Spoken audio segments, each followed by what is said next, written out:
Live. Yes, we're live. Okay, hey guys. Um, welcome back. So again, new channel. Nobody's probably watching at the moment. But if you are watching this and you watched before, welcome back. If it was your first time, good to have you here. So I started this channel. I was a bit bored over Christmas, and surprisingly, some people are watching and some people asked some questions. So today we got a review of the yacht you can see on the screen, which is somebody mentioned in one of the comments, which is a boat I've been watching for about 6 years now. I think it came on the market, well, it was built in 2014, so I guess it came on the market about that time. Maybe I saw it in 2015. And it's a really interesting yacht. So from what I know about it, it's turnkey new almost. I mean, 6 years old now, but I am led to believe it's never been sold. So I spoke to a broker in Holland about a year ago who knows the history of the yacht, knows the broker of the yacht, and it hasn't been sold. And this massive price drop. Now I'm going on my memory, but I think when it came on the market, the price of this yacht was maybe about 4 million euros. And now you can pick it up for just under 2 million euros. I think that's excluding VAT. So if it's a Dutch yacht, you got to add 20% to that. Swiss yacht, 7%. If it's a Cayman Island yacht, probably nothing. So I want to review the yacht for a number of reasons. So I like this yacht technically, in terms of its capable, its design. There's a lot of things really good about it. But for me personally, I find it a little bit soulless. And I'll explain that in a minute what I mean, because I think you need to, when you pick a yacht, you've got to fall in love with the yacht, but then you've also rationally got to go through it and decide if it's a yacht for you. It's a good yacht, it's maintained well, it's got all the functionality equipment you need, and I think this yacht really does really well on that, but maybe is a little bit on the soulless side. But don't be concerned, because if you can pick it up for this price point, you potentially, there's a lot you can do because there's a lot of space. The layout's pretty good, and I think you could make this a very special yacht with a little bit of money and a little bit of vision. So let's go through the yacht and let's start. Right. So yeah, I just like to explain my view on how I review yachts. So for me, I need to fall in love with the boat. So every boat I've bought, I have loved it from first sight. And what I learned, because my first boat, I didn't do the second bit. I didn't know anything about boats. I had no advice, and I didn't check it, didn't know what I was buying. And to be honest, I love the boat, but it was in terrible condition, and I would probably not have bought that boat again, especially not at that price point. I got completely ripped off. But that said, you live and learn. It wasn't an overly expensive boat, but the way I go about it, and you guys will do it your way. I think you got to love a boat and really have that connection to the boat. But then you also, you've got to have the rationale to work through it, and really love it because you love it. That's it. That's chemistry. And check it against your needs. What do you want to do with the boat? What's your budget? How much time you got? How many crew have you got? You need to understand your own needs to make sure it's a capable boat. And we'll explain that. I won't bore you too much with that philosophy. So a bit of an overview here. So this was Aluship. They're a Polish builder, and I've heard good things about Polish yards. Apparently quite good work, relatively cheap. I don't have direct experience. That's hearsay. Maybe some of that gloss will come off after speaking today. But again, for probably not all Aluship's fault. But I think it's quite a good builder in Poland, and the design is Dutch design from Vripack. Very good builder, do everything from small yachts, do the Doggersbank model, which is a very popular model in Holland, to everything to the super luxury yachts. And there was a TV show you can find on YouTube, I think, called Super Yachts, and Vripack appear a couple of times in there, so it's really good show, worth watching. Now I've screwed up first of all, I didn't update this correctly. It says twin engine yacht, about 24 meters, 23.9, built in 2014, 42 tons. The range, I don't know. I don't have full information of the yacht. So I've seen on one website 3,800 nautical miles, see another website 6,000 nautical miles. So I don't know. And you'll see this is going to be the big question I've got about this yacht, because I've looked up the engine rating, the consumptions and things, and to go 6,000 nautical miles, it's just a ridiculous amount of fuel. So if I get that wrong, forgive me. I think it's wrong just from the calculations, and I'll show you why as we go through. But probably 3,800 nautical miles would, you know, 3,000 to 4,000 nautical miles, I'm guessing is probably the least the range. If it does go 6,000 nautical miles, that's great.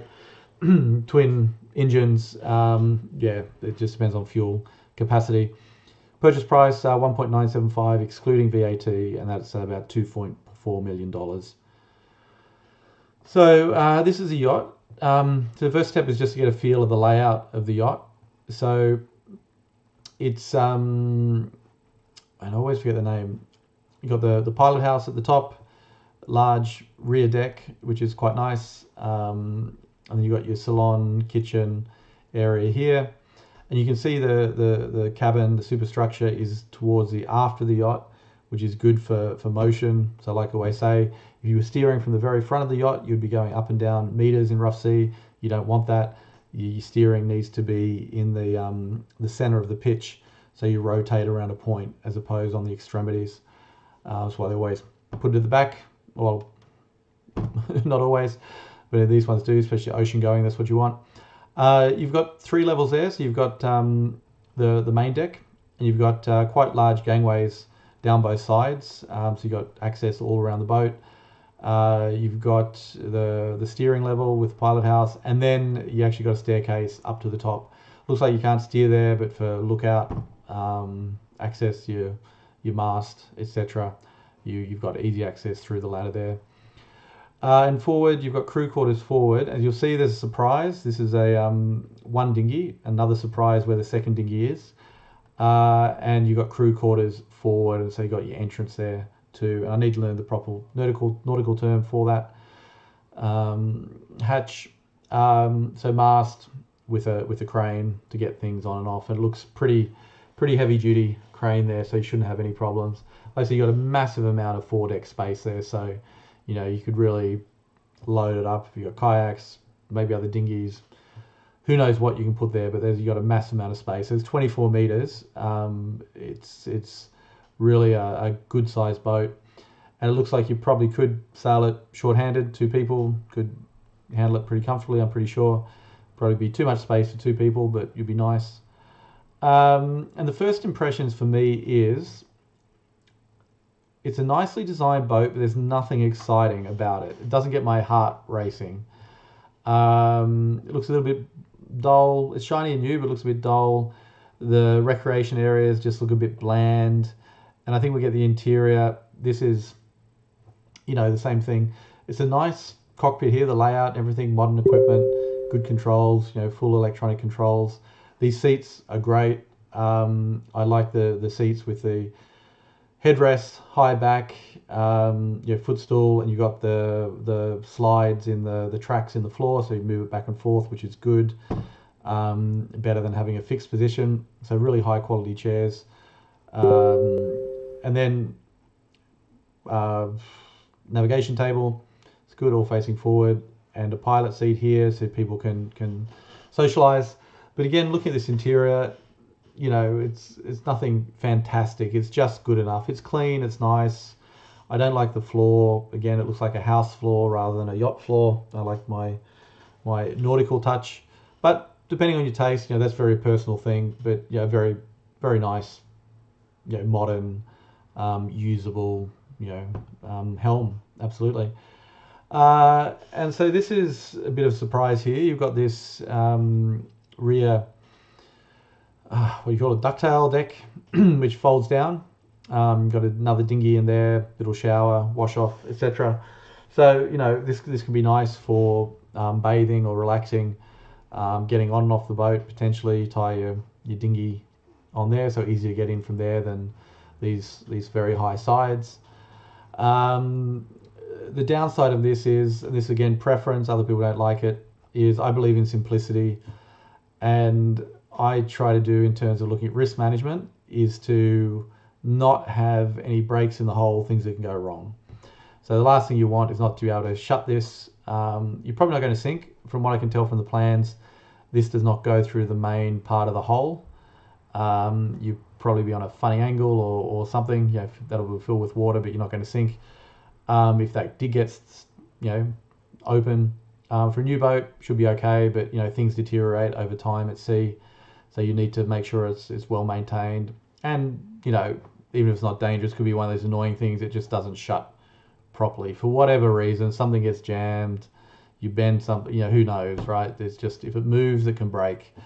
Not saying it's going to, but look, these are the trade-offs that people need to make personally. If it was me, I would prefer not to have this rear garage and fold it down.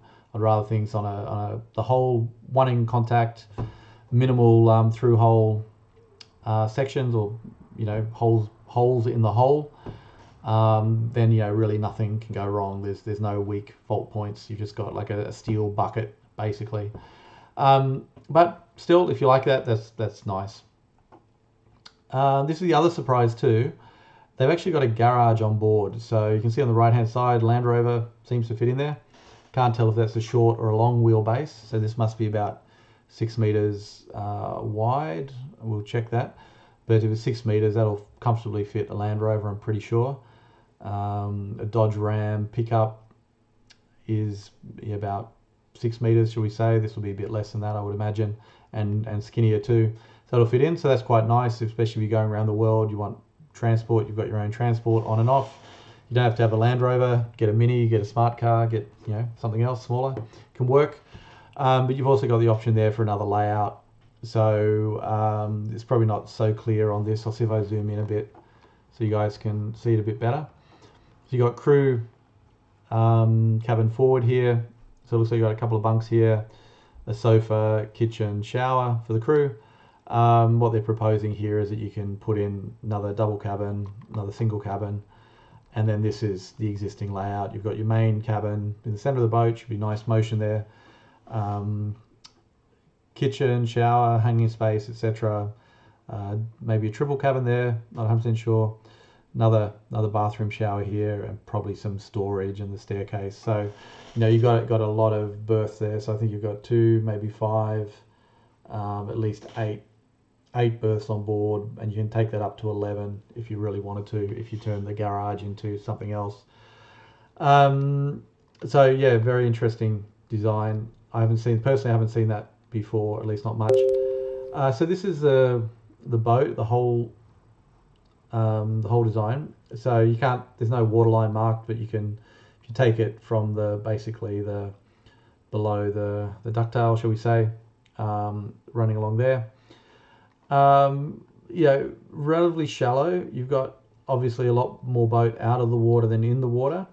Active stabilization, and with these fixed stabilizers, it looks like the boat might actually dry out on you know, at low tide. So this is one, you know, like say in the north of Holland where you get these tides and sandbanks, a nice day out, and you can actually, well, if you can travel again, you can go on these boat trips where they take you out on the old sailing barges.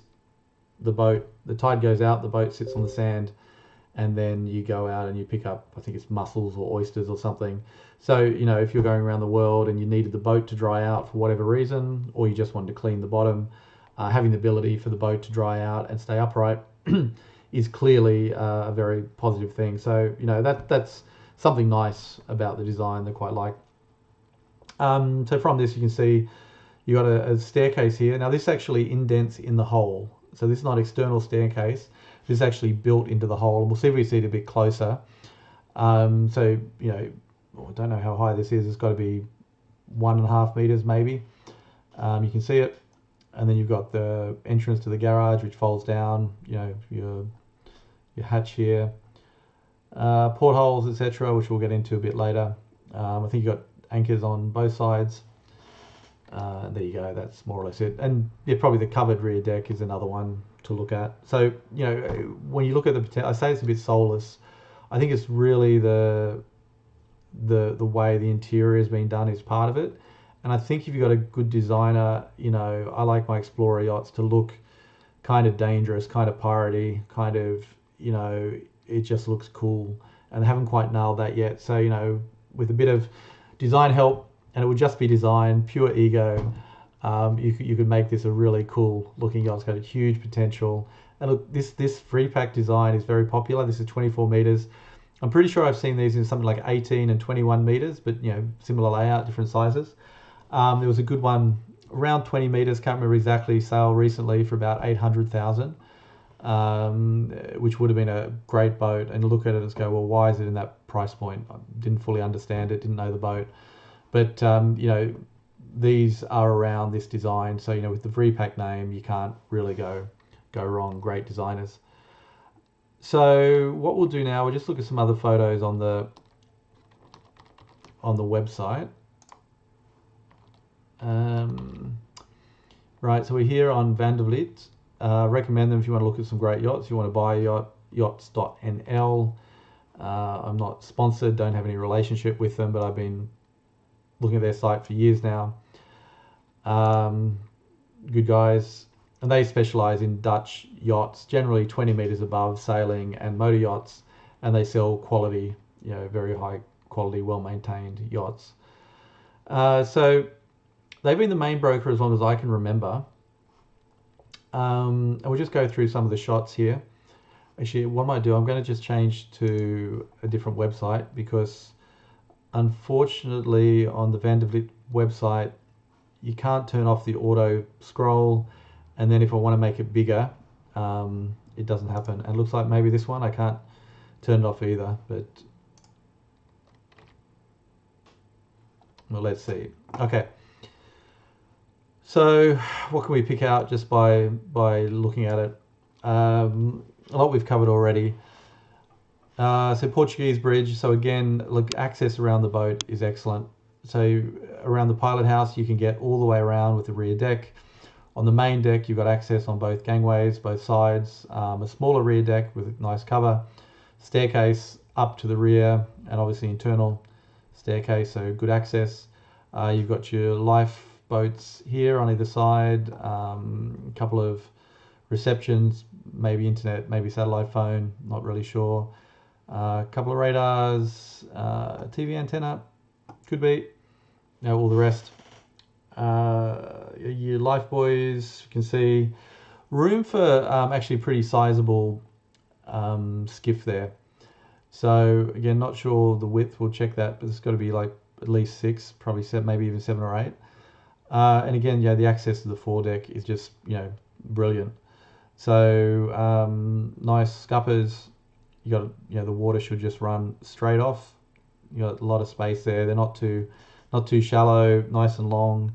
So you're not going to be carrying water on deck for very long if you do get any water on there. I mean, it's out of the water quite a bit, so you need some rough seas for that to be going over.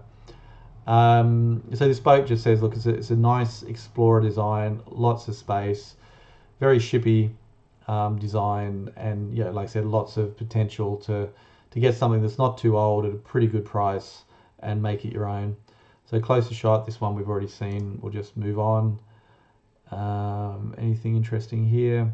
Oh yeah, okay, so there you can see the steps going up. So I can't see them close. I'm not sure if there's actually like a handhold, like a bar inside where you can pull yourself up. Now obviously the problem with a boat with this sort of, you know, height from the water is if you do go over, it can be difficult to drag someone back into the boat, or if you're in the water yourself to get back on the boat yourself. So we'll see on the back, I'm pretty sure there's not a ladder on the back. So it's just something to consider, one of those safety things. On a boat this size, you shouldn't go overboard, but you know, when you look at your risk management, you really need to think about those things. So I'd be interested to know if it's actually possible, if you're in the water, you can use that to drag yourself on board. But you know, that's quite a nice touch. Again, it's a small thing, but it's quite a nice touch. Look, paint job, I don't know how old these photos are. I think they're probably 6 years old, but nice paint job. Looks like it's sprayed rather than hand painted, which you'd expect on a boat of this quality. And then, you know, downstairs you got some nice windows inside, you know, all around. So you should get some good light in there. From above, that's how she looks. Fine. This is the rear deck upstairs. Again, lots of space. I'm not quite sure how you would use it. So, you know, for a motor going boat, ocean going boat, you don't want garden furniture out there that's going to blow overboard or move around. But it's a space you do want to use if you've got a nice day. So look, maybe you got some portable furniture, or you could look at getting something fixed on there if you needed to. You potentially could also use it for dinghy space as well. I mean, you've got enough space already. Don't know if you need more dinghies, but if you wanted to, why not? We've seen that photo. So this is a boat coming out. It's on a mechanical lift. Everything, I guess, hydraulic to get that hatch open.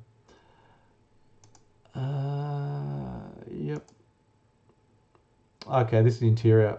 Now, I'm assuming these are real photos. It's just when you look out the window, this looks a bit photoshopped.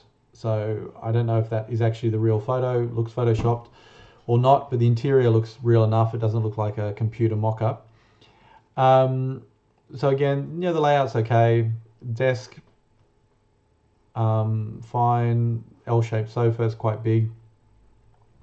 Coffee table, and you got all this cupboard storage here. And it's quite, I mean, it's very deep here. So I'm not understand why they've taken up all that space and why you actually need, you know, cupboards that deep there. You could potentially make it a bit wider. I think there could be a toilet in there, not 100% sure. And again, look, for me, a handrail, which is nice. Ceiling, some sort of padded ceiling. I think you've got a good base there. The woodwork's not, you know, it's very simple woodwork. It's not ornate. You could say very modern, straight cut wood. So to me, my mind is a little bit dull, and the colors are not exciting. You know, again, it's a bit of a vanilla feel, institutional feel. And I think, you know, you've got the basics there with a little bit of design help. You could probably make this a much nicer space. And of course, it's, you know, woodwork on boat is never cheap. But if you're not changing the woodwork, just furnishings or carpets or decoration, you know, you could potentially make this a lot nicer place to be in. So go and look from the other angle to the back. Okay, so that doesn't look as deep as it did before. Plenty of storage. Maybe there's a TV that goes in there, but you know, fine. It's looks like a more or less a comfortable place to hang out in. There's your main cabin downstairs. It's a big bed. Walk around both sides. Hanging space. Again, one of my little pet things I like. Drawers, cupboards, storage. So you know you need to live like you would live at home and have those comforts. So it's pretty nice. Looks like they've got some storage under the bed as well. Now also interesting on all boats too is get the mattress off, see what's really under there. What are you looking at? I'm assuming it's insulated, but you want to check that. Just see if there's any mechanisms under the bed. Just check all that. Not, you know, this is a problem. It's just a part of knowing your boat, knowing every nook and cranny. Shower in there. Okay, this is your toilet, shower, pretty spacious. On a boat this size, you expect it to be just like you would have at home. Double cabin. Again, not too bad. I mean, it's tight fit, and that almost looks like a double and a single. But it's your guest cabin, so who cares about your guests? I guess that's the message. Second shower, again, good size showers. You know, definitely workable. Kitchen. You know, maybe this is one of the criticisms about the boat is if you are sailing shorthanded, the kitchen. If you're in the kitchen, you're there by yourself. It seems so you don't really have communication to other parts of the boat. So, for example, if you look at the Nordhavens, they design them to be basically shorthanded, and you see a lot of things on the internet with couples which sail them. So they do try to keep the open plan. So, you know, if you're in the kitchen, you're actually part of, you communicate in the living room. This is the helm, which we've seen. Quite nice. Not sure what this is. Maybe crew quarters, engine room. Now, This looks like a big engine room. Looks like I could stand up there. So I'm about 188, 190, 6'2", something like that. Big engine. So we're looking forward here. So you got your shafts coming towards us on the photo. Yeah, engine protection, which you want. Good insulation. Oh, excuse me. Maybe even a sink there.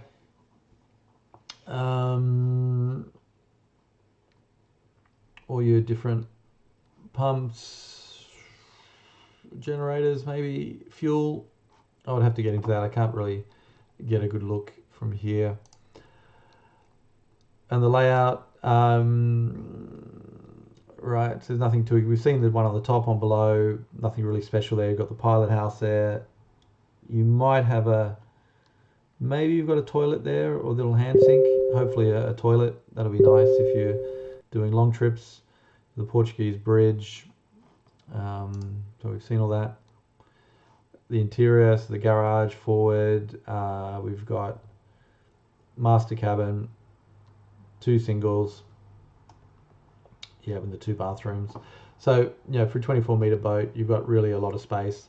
And yeah, this is the thing too here at the back deck. So you've got your engine room, and then you've got this dinghy locker at the back. So that really does like take up a lot of space. So, you know, if I was my boat, I would probably consider removing that, maybe repurposing that for storage or who knows what, and probably getting the back welded shut. Maybe. That's just me. Put in your comments what you think about that, what you'd do. And yeah, for me, look, I've done trips on boats and sea kayaking and different things, like some quite remote adventurous trips, and so I always go for the lowest denominator on safety. And the basic safety rule is if it's one piece, it's a lot harder to break. So that, like I said, the hinge is probably okay, it's probably well engineered, but look, if it moves it can break, and that's just me, not to harp on that point. Alternative layout, we've seen that, and some yacht focus advertising. So that's the boat. So you probably see the sort of my conclusion where it's going on this is that it's relatively new. The price is not too bad. It's equipped pretty well. It's just like that soulless feeling. So my head is going, well, yeah, it could be a good boat, but my heart is just not connecting to it. So I'd, you know, probably have to see how I could make that more attractive. But fine. But I think, you know, if anybody's looking for a round the worlder, this would definitely do the job.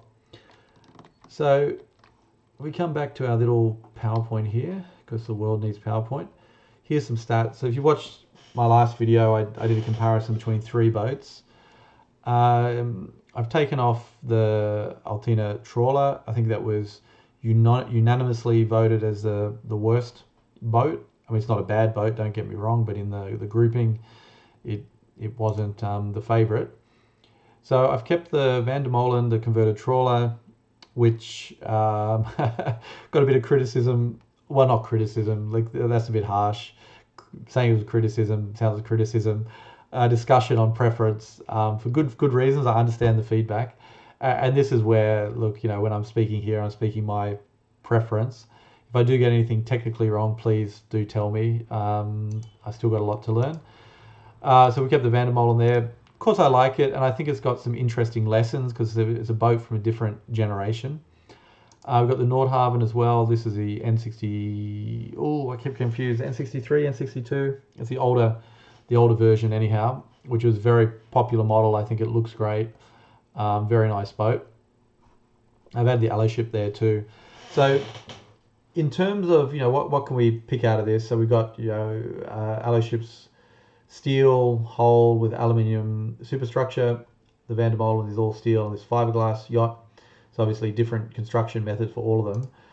The big difference here is the year of construction. So this is a modern boat, 2014. So it's still, you could say it's still a current generation boat, even though, you know, technology is moving pretty darn quick nowadays. Van der Molen, this is a, you know, 1965. This is a different generation. And then we got 1997, which is, I don't know what you call generations. I would probably say that last generation boat. Relatively modern, shall we say, it's 20 years old, relatively modern for a boat. So dimensions, the Aluship and the Van der Molen, they're both 24 meters. The Aluship nearly 6.7 meters wide at the widest point, so it's quite a wide boat. And we got 5.8 meters here, and then we got 1.9 meter draft and 2.9 meter draft. So I think for me, probably one of the biggest difference in hull design, seaworthiness, you can see it illustrated between these measurements. So with the same length boat, the Aluship is wider with less depth. Now the Van der Molen is skinnier with more depth. Now if you think about seaworthiness, if you go back to some of the classic ships, it's like a there's a concept called hull stability, right? So if you've got a skinny ship which is weighted and deep, it's going to have less motion. It's going to be in the still water all the time, and hopefully you're going to be less affected by the rough stuff on the top, and you'll be in contact with the deep still water, and the motion of the boat should be slower because you're getting the resistance from the hull, resisting that turning moment, and the less width. So again, you've got these ideas of primary, secondary stability, and hopefully I can explain this. So, if you've got a large flat board on still water, it's going to be pretty stable. But as soon as that water moves, it's going to be incredibly unstable because it's going to move up and down with the surface of the water.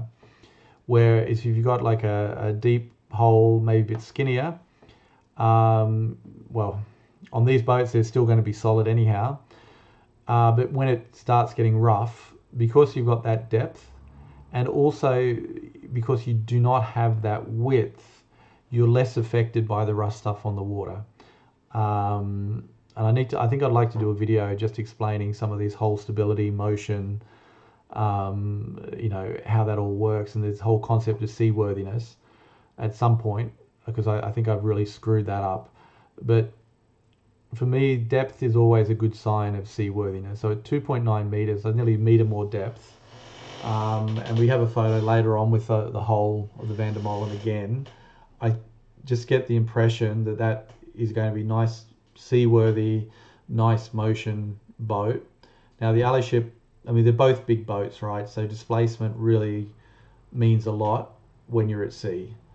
So I think if you look at the statistics from the 1976 Fastnet, where there were a lot of rescues, basically all the boats over 40 foot survived. Same design, but they had more displacement, so they were less affected by movement. They didn't break apart. They didn't feel like they were going to sink, so they survived. So displacement is really going to make up for a lot of sins, which these boats have. But still, that said, if you're investing in this, you plan to spend a lot of time on it, don't take advice from some guy on the internet. Go hire a boat, be a crew, try different boats, get to know the whole design you really like, and the movement that's comfortable. Then you know what you're getting into, because you don't want to be at sea in a boat with uncomfortable movement. And you're going to be, probably with these boats, you're probably going to be okay. They're well designed, all of them, but still there is a big difference. Now the Van der Molen does not have active stabilization, so you have to really rely on the hull design to give you that comfortable motion. Okay. The Aluship, the Nordhaven, both of these do have active stabilization, which is great. It gives you a nice motion, but again, from a safety and a complexity perspective, and the more complexity you introduce, you're introducing more fault points, things that can break, go wrong. So I remember there was a Nordhaven documentary where they crossed the Atlantic. One of the stabilizers broke on one of the boats, and the crew were complaining about the feel of the boat. It was very rough. So again, this is my preference. I would prefer to get a boat without active stabilization, which has a comfortable sea motion anyhow. So just just not going to break. It's just the boat is designed to be seaworthy with a nice motion. So, but that's just, like I said, that's me. That's me. So what else can we pick up from this? So again, the Aluship has 2 engines, whereas the Van der Molen just has 1 main, and the Nordhaven has a main engine with a wing engine. And this is really important too. So for an Explorer yacht, I'm not sure I would go with the 2 engines. Because, you know, displacement boat, you're going to be as fast as your bow wave, that's it. So your length determines your speed. You just want like a well-performing single engine, which is just going to keep you at your cruising speed. And you know, the twin engines are great for when you're in harbour, steering, all that sort of stuff. But if you plan to do long distances, you know, you think about the time where you're going to be just cruising, you know, 24 hours a day, 7 days a week, just with that engine running, heading in one direction. You don't need the 2 engines at that point. So, you know, I really like the Nordhaven. I mean, Nordhaven's a great company for a lot of reasons. But, you know, one of the things about their configuration, they generally, for at least what I've seen, single engines with a wing engine, which is a good thing. So you can always limp home. You know, on a wing engine, it's not as powerful. So, you know, if you've got enough fuel for your main engine, if you've got a wing engine, your fuel should be more than enough to get you home. It's going to take you a bit longer, but that's fine. So, you know, my criticism of this boat is, you know, your operating costs are probably going to be more expensive running the twin engines on this one than the other one, all things considered, possibly.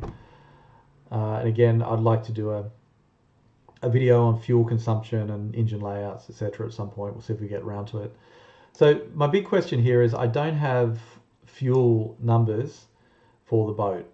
And the range numbers, I've got 2 range numbers from different websites. One said 6,000 nautical miles, one says 3,800 nautical miles. And then going through this, I did a quick estimation of fuel consumption of these other boats, and I really think I'm on the low side. I've gone sort of 2.5 litres per nautical mile, 2.2 litres per nautical mile, which is in the realms of possibility. So met an owner of a diesel duck. He had a single engine, and he reckons getting 1 litre per nautical mile. Had a very efficient setup. Actually, that would be a good boat to do a review on, the diesel duck as well. So I'm not sure what this is, and I went to the MAN website and did a calculation, which I think is completely wrong when you look at the fuel figures. But just take that with a grain of salt. I think probably 3,000 to 4,000 nautical miles is in the range of this boat. Yeah, like I said this before, the price history, 2014, it was selling new for about 4 million. It's depreciated quite a lot. So, you know, if this was in your sort of boat you're interested in, was in your price point, it looks like it's been on the market for a while. I don't know who the owner is. I don't know if the shipyard is the owner or it's a private owner, but I just get the impression from seeing it on the website and one broker who knew the boat, the base has been built to sell and is never sold. So it could be by the boatyard potentially. And 2 million, I mean, it's depreciated a lot, but you never know. You know, always negotiate. You know, I always say offer half the asking price and see where you go from there. You never know. Boats are definitely not a fast moving good. It takes a while to sell them. So especially being on the market for a while, have a go. Now, if we go then back, we'll just take a quick look at Aluship. So this is them, Polish company. Looks like they do a lot of ship construction. And in fact, it's maybe not just ship construction. It looks like they do a whole bunch of things. Welding, maritime, offshore and civil. Okay, everything. So superstructure, so potentially they're building superstructures which are then shipped to main things. And let's have a look. Shipbuilding, what do they do? Basically, it looks like they do everything. Aluminium, steel, thin plate, superstructure for passenger. So looks like they do a bit of seals, a bit of steel, aluminium. They're called Aluship, so I guess their specialty is aluminium, but that's a builder. They're based in Poland. Looks like a pretty sizable company. and we come back here and try to give me statistics and give me some comments. I'm not sure this is too confusing. On this one, I've actually forgot to take the antenna off, but we'll keep it there.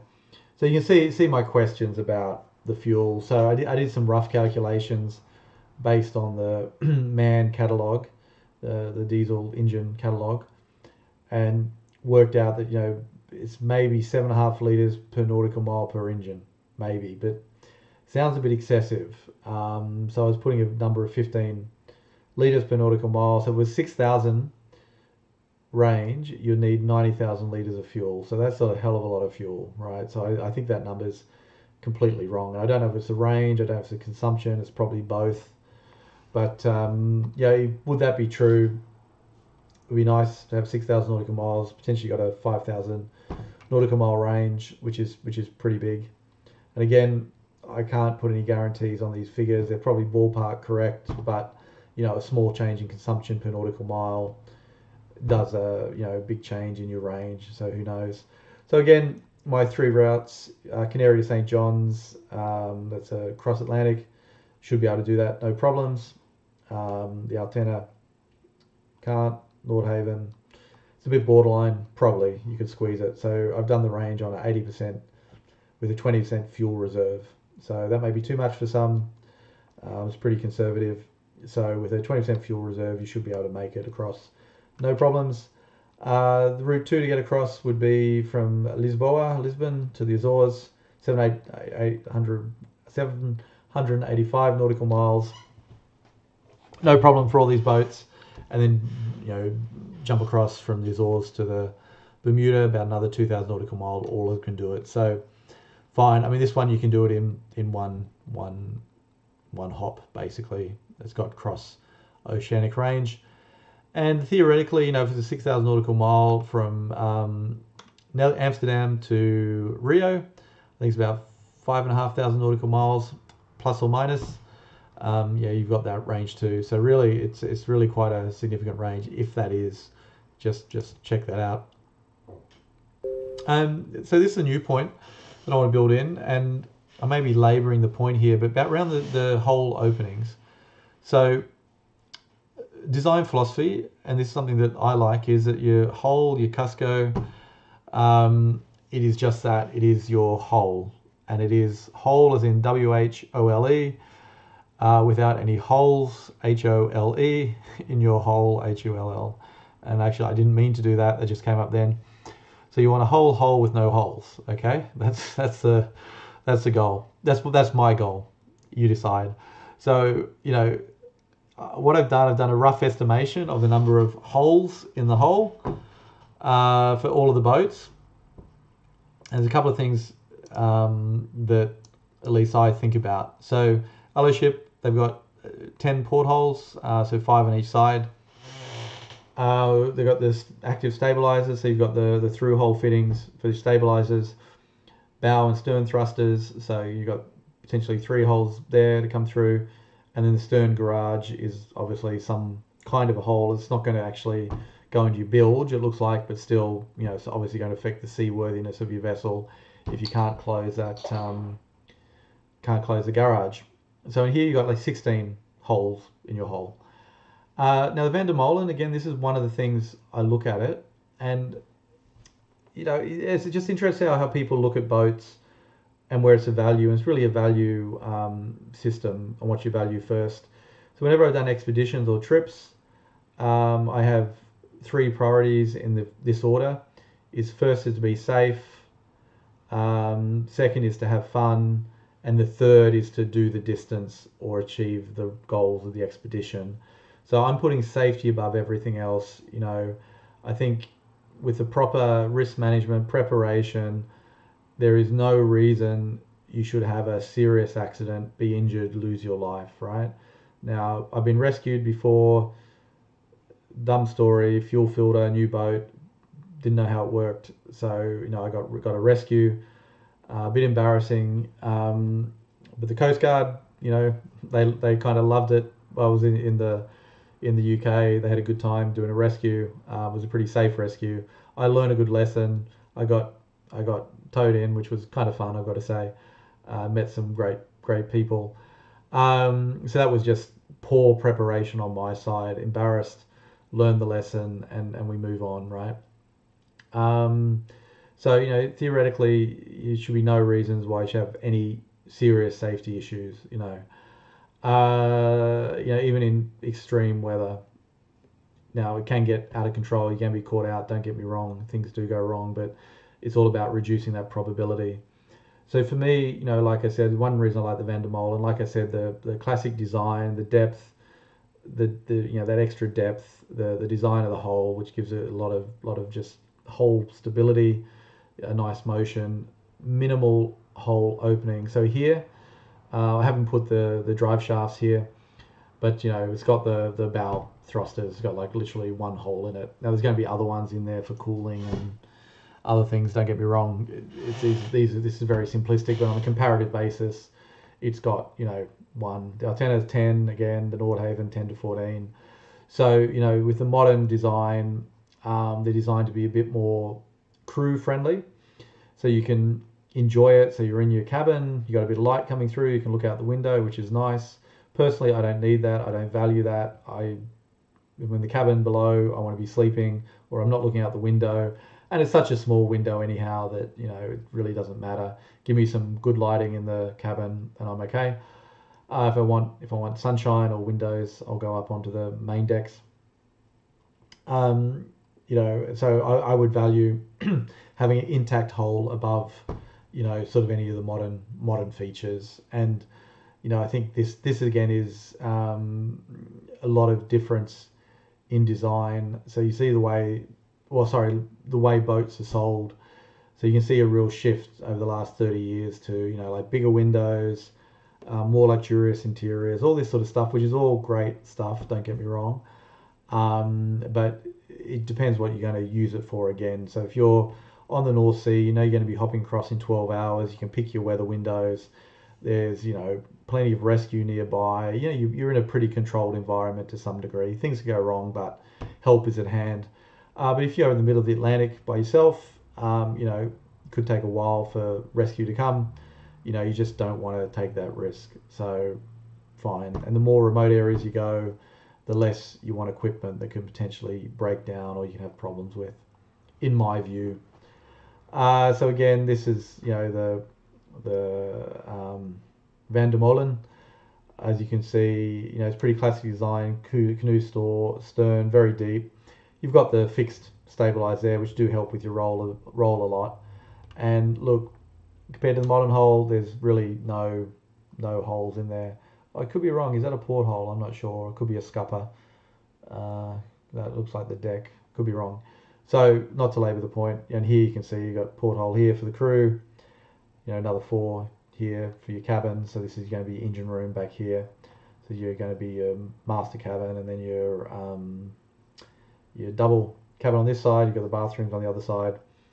And here you've got the portholes facing forward, which I'm not sure the utility of those necessarily. Again, preference for me, just give me steel. That'll be okay. You've got side windows, which is fine. But look, something to consider as a point of view. The other thing I like about the boat is the positioning. So these are 2 photos I used last time. So you've got the pilot saloon yacht, where the steering is a bit more forward, and here is similar design to what we've got for the Aluship, where your steering is a bit more towards the back of the boat. And you can just see here by the motion, that this part of the boat doesn't move much. In fact, in terms of your pitch is when your nose goes up and down and your back goes up and down. This is more or less on the pivot point of the pitch. Where here you can see the pitch is probably sort of near this porthole, in the saloon, and so here you're going to be moving more up and down because you're more forward, right? Have you ever watched any videos on YouTube of people being right at the front of the boat in strong weather? That can really get some turning moment and throw you around, like literally throw you up in the air or drop below you, and it can be very dangerous being in the front of the boat in very rough weather. I think there's actually a N63 or N62 video where they have somebody on the foredeck in rough weather, and they do get knocked around a bit. So in terms of the Aluship, coming back to the Aluship, This should be quite comfortable in rough weather because all of your living space is behind. If you're the crew, okay, that's different. You're the crew, I guess, not the owner. You've got to go forward in any weather to get to your cabins, and here you are getting moved around a bit. So in terms of motion, and again, look, if there's interest and people keep watching, I'll improve these. Got a few ideas, but just in terms of motion, like what are some of the things that affect motion? So displacement, obviously, the bigger displacement, the more stable you're going to be, or the less the ocean is going to move you around. It's important. So that initial inertia moment, or that inertia is a lot higher, so it's harder to move around. So this is an 85-ton boat. The Van der Molen's 99. Again, one of the reasons I like it. Versus 42 and 66, right? So the Aluship is really, Nordhaven's a smaller boat, right? But 85 tons, is pretty serious sized boat. And there's a ratio used in yacht design to look at displacement category. Now I've taken this from a book. So 172 is the ratio, and it's not as simple as just your displacement over the length. There is a cube involved there. But 172, which would put it in a light displacement category. 209 is like a medium light. The Altena is 227, which is a medium light. And then the Nordhaven 176, which is a light. So, again, this is the other thing to remember about boats. You can't just look at a single number. Everything is in a ratio. So, just because it's long doesn't necessarily mean, it's probably going to be safer or whatever. But, you need to look at the displacement as well, and you look at the ratio of the two. So there's something I think I'll go into in another video. Just look at some of these key ratios when you're buying a boat, which are really, in some ways, I think this is the core of when you're getting a boat. You really need to understand some of the basics around the design and how that affects how the boat behaves, performs, like I said, how safe it's going to be, how comfortable it's going to be. Really, it's a really important thing. Your whole the positioning of the weight on board, etc., etc. These are like the fundamentals, right? If that's wrong, it can never be fixed. Okay, so if it's just like I said today, my really only criticism of the boat is I don't like the interior.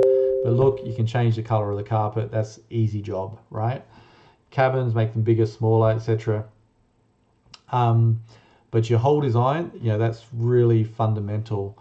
And if you're spending $2 million, well, hopefully if you're buying a boat like this, you've got some experience. But, there's always the first time you got a 24-meter yacht.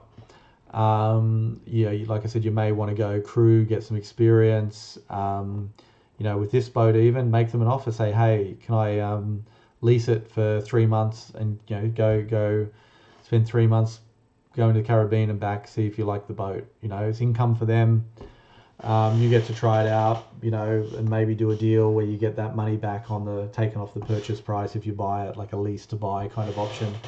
And we won't go into the whole commercial negotiations here, but when you get into the negotiations, there's a lot of options you can come up with to make it attractive for both sides, right? So just to really de-risk for yourself, and make it attractive for the other person too. So, this whole point about motion, etc., like I said, coming back, so this is core fundamental. And like I said, if you guys are interested, let me know. I'll try and improve some of the information, how it's displayed, and maybe do some videos on explaining some of the concepts there. Right. So, so it's interesting then. So this one at 85 tons, it's actually in the light category, okay? With Van der Molen's a bit heavier, and this displacement category, so this goes up to about 400 or 500. So I imagine like an oil tanker would be in the 400 or 500, because our pleasure yachts are full of air, right? There's really not carrying much, carrying a few people, a few suitcases, a couple of dinghies, some fuel, but it's otherwise air, living space inside. Whether you've got a bulk carrier, a liquid carrier, whatever it is, that's chock-a-block below the decks full. So that's going to play a big role. So I'd be surprised to ever get a heavy displacement boat in the leisure categories. In some of the older sailing yachts, you do, with deep keel, heavy steel or wood build, with a internal ballast, you get some 350, 400, and they're like just rock solid, really nice. So again, this is something really to consider. So with the light category, you probably need the active stabilizers to keep you comfortable at sea. So to put the active stabilizers into a different light is it always going to be better than not having them? I would say the answer is yes. But how much are they compensating for maybe flaws in the design? That would be the question. And what would it be like without it? Is it going to be comfortable in the boat without it, but you turn the active stabilizers on and then it's like super comfortable? Or if you turn them off, it's just like really uncomfortable. You spend 3 weeks on the boat being thrown around and it's just a really unpleasant trip. So I think that's a good test, what you want. It's always going to be better. They're brilliant, don't get me wrong, but what is the design like without it? And that really just comes down to good seaworthy design, a boat that's safe, that's got good motion, without any mechanical help. Just something to really think about. So the pitch here, so again, that's coming back to the previous pictures about the position on the boat. Aluship's got a nice position, probably on the pivot point. The Nordhaven has too. The Altena and the Van der Molen, it's more forward, it's the front of the boat. So potentially you've got more movement on the boat as well. Maybe compensated by the displacement category, maybe not. And the whole design, again, you'd have to take it out in some rough weather and see how comfortable it was. So natural roll, I can't remember what I was actually doing here. So I think what I was saying here is it got some like fixed stabilizers. It does just basically welded strips onto the hull, and same here for the Van der Molen. Active compensation, it does. Okay, this is, I've really screwed up this slide. I'm sorry, guys. In a winter, I think just from the basic of the hull, I would go the Van der Molen probably. But second place would be the Aluship. I think it's going to be comfortable, and I'm not sure I'm doing anything else other than just showing my bias here.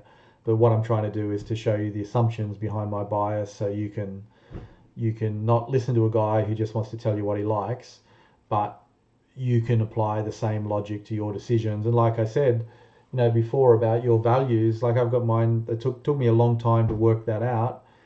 Be safe, have fun, do the distance, right? And that's it. And I will always prioritize safety above fun and above actually completing the trip. But if you have the safety, you know what? You're probably going to complete the trip. And if you're safe and having fun, yeah, you're probably going to complete the trip anyhow. So that's mine. But, it's not about listening to somebody else's advice. It's about internalizing it.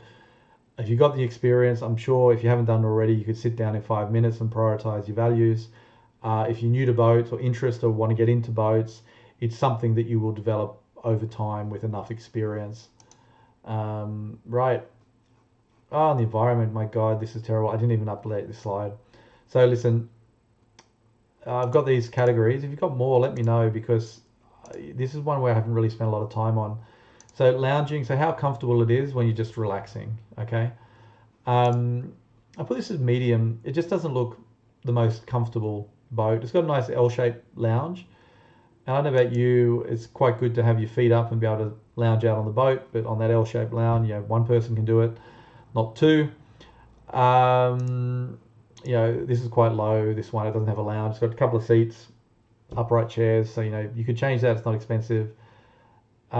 This one here, it's not bad actually. That interior is quite nice, and it's got the pilot seat above it. And again, for the Aluship, in upstairs, you've got a seat behind it, which is quite nice. So it's okay. The lounge is okay, and I think you got the space there. I think you could improve it just by some different layout. Privacy is pretty good. You've got your own cabins. You've got like different areas, the steering downstairs. You don't have to, you got the crew cabins, you don't have to be, on top of each other all the time, so that's pretty good. Climate, I didn't even review it, but boat this age is going to have heating and cooling, I'm pretty sure. The outdoor here, I'm going to go with the same feedback as I had for the Vandermolen. Is it's got large spaces outside, and like I said, could probably be made more comfortable. At the moment, when you just look, especially upstairs, you got this large space. It's great to have that space, but what are you going to do with it? Is it a usable space? And at the moment, it doesn't really look like it. And then we didn't really get a good look at the rear deck. You got space there, but how are you going to use that space? A lot of people use it for fishing or different things like that when you're going, or when you're in dock in nice weather. You've got sun out, use that as a dining area, which a lot of people do. But excuse me. So I think if you were to buy it, you want to spend some time thinking about how you could maximize the use of space. And the cabins, I think this is good to very good. The master cabin's great. Like I said, you've got the island bed, you can get all around it. You've got lots of storage, hanging drawers, cupboards, large bathroom for main cabin. The second cabin is fine, a little bit tight, but it's kind of what you expect. I'm sure you could rearrange it. You may not get a double bed in there, or you might, who knows. But like I said, if you don't want the garage, you could definitely add in more cabins. But the cabins I think were very well laid out and comfortable, like I said. So reliability and redundancy. So again, this comes down to, well, two things. How reliable is it? Is it going to break down or not? And is there any redundancy if it does break down? So that's really what I'm trying to affect. So, the Aluship has dual engines, which is good. So, if one goes out, the other one is there. Maybe just want to check your fuel setup, that you maybe want like a different polishing system for both, so you don't want to feed it all off the same tank. So if you've got fuel issues in one, it may not necessarily be in the other. It could be because you get contaminated fuel. You're probably putting in both tanks, but fine. It's just another, again, one of these risk management things. But you got two engines, so one breaks, you got a backup, so that's good. Like I said, the Vandermolen single engine, no wing engine. So if that one goes down, well, hey, you're floating. Bit of steel floating in the ocean. And the Nordhaven, like I said, this is my favorite, single engine with a wing engine. So that's pretty good layout. So where this one obviously goes in well is the age, 2014. So I'm pretty sure the engines have pretty low hours. I don't know the hours, but if they've got a few hundred hours, I think you'd be lucky. Whereas this, this is old 1965 original engine. Yeah, I'm sure it's pretty reliable, but you're going to have more chance of something going wrong with an older engine, because you just never really know what's going on inside the engine, what's going to break. It's just one of those things. And if it does go kaput when you're in the ocean for such an old engine, chances are that well, it's not always the case, but there is a chance you may not be able to repair it. Nordhaven, this is 1997. The hours, we couldn't get the hours off that one too. This done a bit of work, so I think that could be up around the 5,000-6,000 hours. So as a ballpark figure, depending again on the engine, somewhere between 10 to 15,000 hours. You want to do a full rebuild of the engine, so that one would probably be okay, the Nordhaven. But yeah, I mean, the Aluship here, I think this is definitely the winner. I'm not sure why I didn't fill in that thing, but the winner here for reliability, redundancy would be the Aluship, largely given the age of the engines and the low hours of the engine, and also because it's got that redundancy. So just a bit of evaluation. So this is a great cross-ocean boat, global traveler, good range. I think you have pretty comfortable motion, pretty comfortable boat, like 24 meters. You got a lot of storage in there. You got that garage there, which you could use for a whole bunch of reasons. You even have one cabin. If you're a diver, you could have a compressor room. There's a lot you can do there. It's new, reliable, redundancy systems in place. Security. So I mean, you're going to be safe on that boat, given the size of the boat, the design. I think you're going to be pretty safe. And the good thing about this one, it's going to be pretty low maintenance. And for the recommendations, if you were to buy it, I'll get onto that in a sec. Oh, and here we are in the slide. So we come to the conclusion after this time. So what would I do? Look, if you're interested in this boat, the first one would be negotiate the price. So every $100,000 you can knock off the price. That's money you can put back into, just do the little things you may want to do to personalize it to your taste. Look, you may not want to. The boat looks turnkey condition. I'm pretty sure you could buy it and probably wouldn't have to do anything. If it was me, I would upgrade the interior a bit, just make it a bit more comfortable, look a bit less institutional. I don't think it'd be a huge job, you know, like the leather lounge, a bit of decoration, maybe change some of the furniture, carpet, you know, so 10, 20,000 maybe you could do it. And a minor refit. So it is a 6-year-old boat. Go through all the systems, you know, full inspection of all the systems, make sure everything works.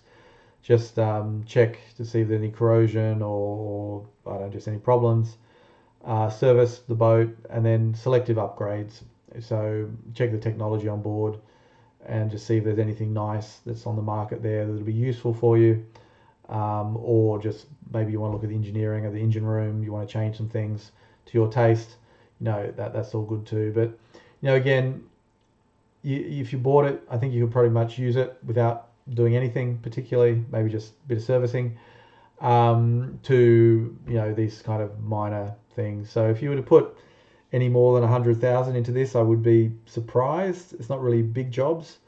It's just really going to be get an electrician on board, technician, engineer on board, you know, maybe swapping out some equipment you may want to use. So the cost of the equipment with the labor is not going to be too much, you know.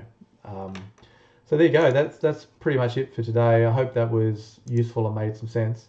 Yeah, like I said, it's an interesting boat. Yeah, just catch this. The reason it didn't sell, the only comment I've got firsthand, like speaking to a broker who's friends with Van der Vliet, they do business together, co-market boats sometimes. Just said up close, the quality is not so good. That was what the finishing was not so good. That was the feedback I got. Now, unfortunately, I don't know what that means. It could be the sort of the fit and finish of the interior. You know, because again, this is the other thing when you're buying a boat, you really got to get into it to see it, because photos can be really misleading in terms of the interior space, in terms of the condition of the wood, for example, or the furniture, you know, different things. So, you know, you really need to get on board to see it. But he just said up close, it's just the workmanship is a bit poor. So I don't know exactly what that means. But I think if it's been around for 6 years, it's been on the water for 6 years, if there have been any major defects in the hull, the way it's been put together, etc., you might start to see that come through. So if the paint's been put on improperly, maybe start to see it bubbling up. You may start to see some rust streaks coming through for maybe a bad weld or just a exposed part of the hull, etc. So, you know, in some ways, buying a boat a few years old can be actually better than buying a new boat. Let the first owner get all the problems sorted, and then, you know, you can benefit from that as well. So yeah, look, you know, I think it's a really interesting choice. I would love to know why it hasn't been sold. It seemed, you know, like again, for 4 million, you've got a lot of choices. For 2 million in this price range, for this age boat, it really does get very competitive.